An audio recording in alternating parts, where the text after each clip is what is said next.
After finishing spending some time with family in Canberra, we're now starting the Ned Kelly Trail. Yeah, we've made our way back into Victoria. We've stopped in at Beechworth, checked out the old jail there. There's a museum with some Ned Kelly history and Burke and Wills history as well, actually. Then from there we went down through Glenrowan, Benalla and to Stringy Bark Creek. All a fair bit of interesting Ned Kelly history.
The next part of this journey took us to Ballarat, where we checked out a fair bit of the old gold rush history, especially at Sovereign Hill.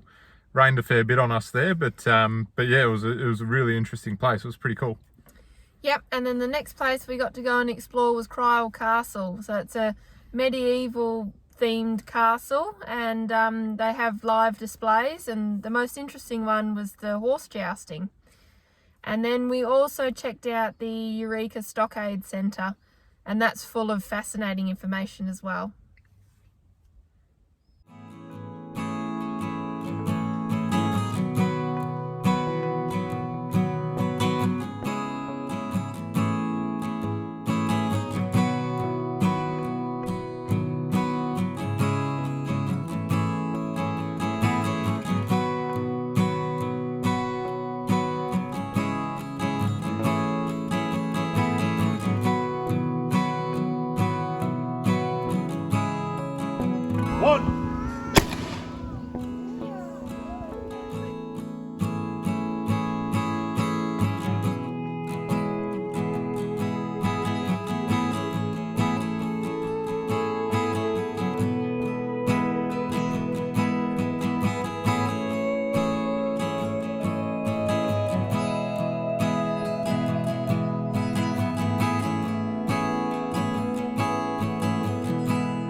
Ha ha ha.